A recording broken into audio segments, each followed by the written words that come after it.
Podcasting from beautiful Leesburg, Virginia. Welcome to the Music Educator Podcast, bringing you the latest tips, tricks, and practical advice you can use tomorrow. Here's your host and fellow music educator, Bill Stevens.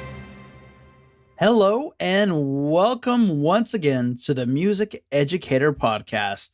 It is a beautiful day outside, and I'm so glad you can join me here. If you're returning, welcome back. If you are new to the program, welcome. We hope you enjoy the show. In today's episode of the Music Educator Podcast, Season 4, Episode 23, we're going to talk about common sound production problems and solutions for the clarinet. Let's do this. So today we're going to identify some common sound production problems and solutions for the clarinet. Like any instrument, the clarinet is fraught with potential problems that musicians need to overcome in order to become a master of their craft. Today's episode is a quick insight to Mr. Charles West's book, Woodwind Methods, an essential resource for educators, conductors, and students. I have personally found this to be a valuable resource as a music educator and encourage you to check it out. Embouchure. Our first major problem when addressing the clarinet's sound production is the embouchure. Since the clarinet is a woodwind instrument with an emphasis on the wind, anything that manipulates the air as it moves through the body and through the equipment can most certainly affect the sound. Number 1, the chin is not pointed. In order to create the best embouchure needed for clarinet sound production, musicians need a pointed chin. Note, it is often difficult for novice players to identify if they're playing with a pointed chin. Help students receive sensory feedback by having them look in a mirror when they play. In addition, clarinetists should feel their chin and contrast the difference between a pointed chin and a more relaxed chin. Number 2, puffing the cheeks. Often new players will insert the instrument into their mouth and blow. This instantly provides immediate feedback to the musician that there is a stark contrast between their sound and their teachers. Help improve this scenario by guiding your students to not puff their cheeks. One possible solution is to have them make the shh sound. This is helpful because it creates a kinesthetic feeling of how the cheeks should be against the teeth. Number 3, biting and pinching in the upper register of the clarinet. Now, when developing clarinetists who learn to play in the upper register, they will often start to develop the bad habit of biting and pinching as they play. This is not ideal for a proper clarinet embouchure in demonstrating quality upper register sound production. Rather than have the jaw go upward for higher notes, it needs to go forward. Number 4, corners of the mouth are not adequately firm. By keeping the mouth adequately firm, the embouchure maintains a level of proper functionality that creates a characteristic sound while maintaining appropriate flexibility that can be sustained. Number 5, the student is taking in too little mouthpiece into the mouth. Sometimes, when young clarinetists who are trying to extend the range of the notes they play, they tend to use too little mouthpiece in the middle and upper registers of the instrument. When too little mouthpiece is used in the middle and the upper registers, the sound becomes muffled or even impossible to play. Number 6, the student is taking in too much mouthpiece into the mouth. In contrast, when the student tries to use too much mouthpiece, the sound becomes open and bright. This tone is not ideal for the clarinet. In addition, this often creates squeaking and the tone is unstable. Additional problems and solutions. There are a variety of other problems that can occur and inhibit quality sound production that go beyond the embouchure. These can include the following. Not covering up the holes of the clarinet. Try to resolve this by asking students to press their fingers into the holes of the instrument so that the fingertips maintain a ring-like impression when they are lifted. Another common problem for young clarinetists is not understanding principal versus alternate fingerings. Like many other instruments, there are multiple fingerings for an instrument in most cases. The one thing that separates principal fingerings from alternate fingerings is that principal fingerings fall under the hand. Often principal fingerings are logical in succession and play the majority of the notes. Alternate fingerings get utilized When there is some sort of issue that needs to be resolved and the principal fingering does not fill this space. Reasons for using alternate fingerings include speed, intonation, unwanted crossover sounds, and more. Having a bridge key bent makes it entirely impossible to play below low C4. My recommendation is to not try to make this repair yourself. Rather, have a trained instrumental technician take on this task of repairing the bent bridge key.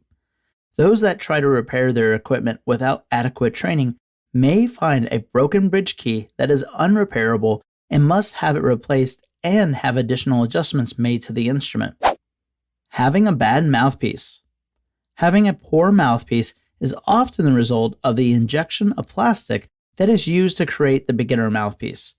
These mouthpieces are rarely sufficient and should be replaced with a higher quality mouthpiece when the student is doing well and is ready to upgrade. Inappropriate or bad reeds. Having a number of quality fresh reeds will help a beginning clarinetist achieve greater success early off. Students also need to understand that higher strength reeds are not going to make every player sound better. Consider having your students start with a 2 or 2.5 reed and graduate to higher strengths of reed with demonstrated success or musical need. One misconception of your young clarinetists is that they can tongue with some parts of their tongue other than the tip. Humans must adjust how they accomplish some tasks based upon their kinesthetic makeup. To meet their objectives and create an ideal articulation sound, they must practice, experiment, and practice some more. One problem that arises for some players is moving the jaw while tonguing. Consider maintaining a posture for the jaw, keeping the airstream moving, and anchor the tongue. Most musicians do not have this issue in lyrical playing. However, this issue may surface with some accented passages. When in doubt, consult your private lessons instructor. In contrast, another issue for clarinetists involves dropping the back of the tongue in the ah position. Clarinet players need to arch the back of the tongue in an E position, unlike their brass and flute counterparts who use the ah tongue position that supports an open throat. The clarinet or any other reed instrument E position does not. Adding the E flat key with the right fourth finger to high C sharp makes a note extremely sharp and bright in tone. Consult your private lessons instructor on how to resolve and minimize this natural instrument tendency. When a student is playing in the upper clarion register and grunts before the correct pitch comes out, what this means is that the jaw is too far back. This could also be a result of the tongue being in the ah position. Mr. West recommends thinking of the reed as a ladder and the lower teeth as someone climbing the ladder. The higher notes are closer to the ligature than the lower notes. In addition, Mr. West notes that a played note will also grunt if the register key opens too far on an A clarinet if the register tube is too long. One common problem involves the idea that a specific note may sound with a stuffy wheeze. If you find that a particular note is flat in relation to the surrounding notes of the instrument, there's a good chance that it may be dirty or the pad is too close to the tone hole. Correct this by cleaning the pad and/or adjusting the pad so it lifts higher. And our final sound production problem on clarinet is tonguing against the roof of the mouth. When this occurs, you will hear a small explosion inside the mouth before the note speaks. Solve this by placing your tongue directly on the reed and blow, and then release the tongue after the airstream has begun. This should help with the tongue shape and airflow consistency. Conclusion.